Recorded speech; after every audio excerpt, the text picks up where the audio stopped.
Never launched a business before? Me neither. This is how I learnt it all on the fly.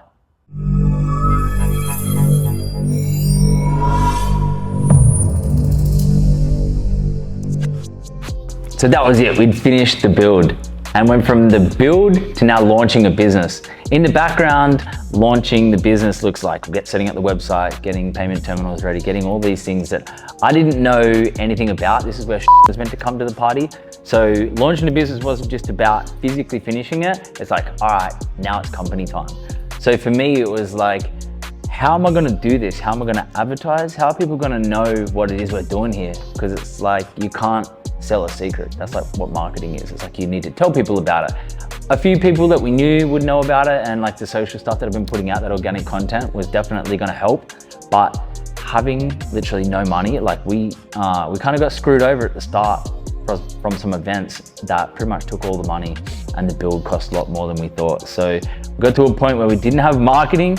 I had to do anything and everything I could to get this thing to work. So that was like Facebook groups, Instagram, DMs, anything and everything I could, going and knocking on doors for the neighbors just to try and make it work, because yeah, money was tight, and how do you launch a business with no money?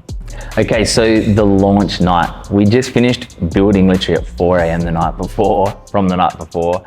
I got a couple of hours sleep, and so imagine all different forms of art and creation all in one place. I wanted to have music, we had live art, we had performances.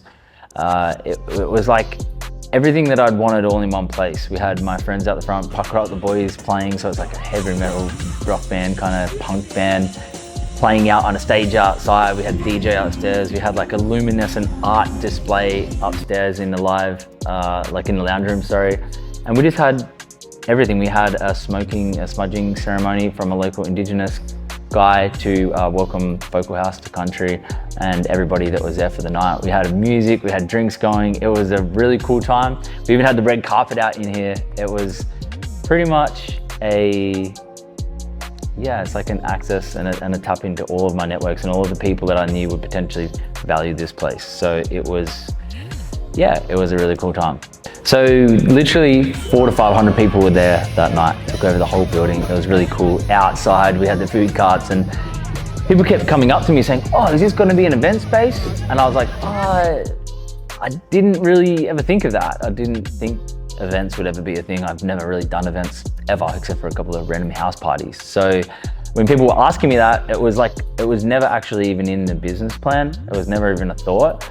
But since from then to now, the phones have never stopped ringing for events. Just having a large, cool, different place on the coast for birthday parties. We've done web events, seminar events, photo shoots, masterclasses. Yeah, you name it, all these random strange things for events. People are just looking for spaces. So that was the first concept of, hey, maybe we could do that. And because the Gold Coast is quite competitive and creative, there's so many people here in the creative space, so there's a lot of studios around. I quickly found out that, we needed to have a bit of a point of difference. So our competitors were like dominating in the photography, videography, white wall space. Because it was new to us, we didn't have the facilities like they did, purely just because it was a new company, so we had to grow into that. So yeah, that was a massive thing we had to realize. So we started doing events, and yeah, we're still doing today. So sometimes there's parties in here in this white wall.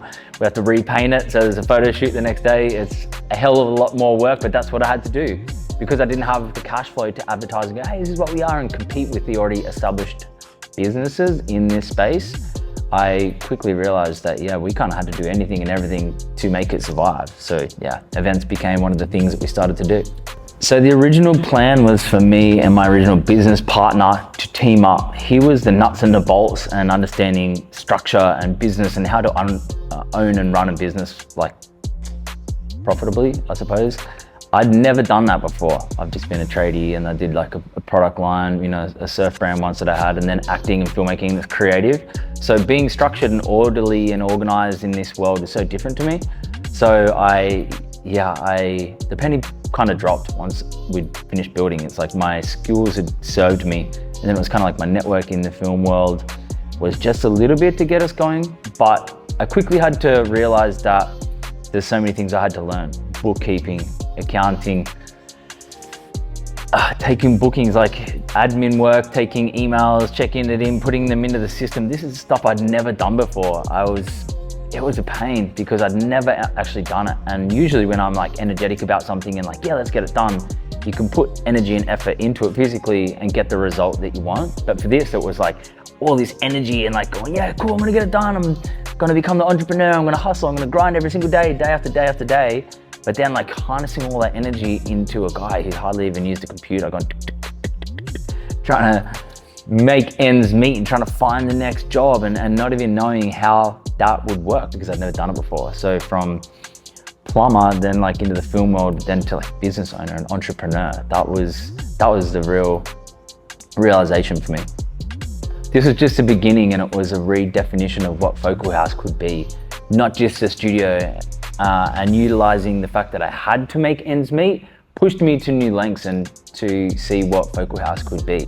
Next, I'm going to dive into the challenges that almost broke me and almost broke the business. It was nearly all over in the first year. So I'll tell you about the things that I turned from challenges into opportunities. If you're like me and you're chasing a dream, you're not going to want to miss it. So subscribe, get in tune for the next episode. And this is your first time checking out the Focal House behind the scenes. Check out the first 2 episodes about what this business is all about. Stay tuned.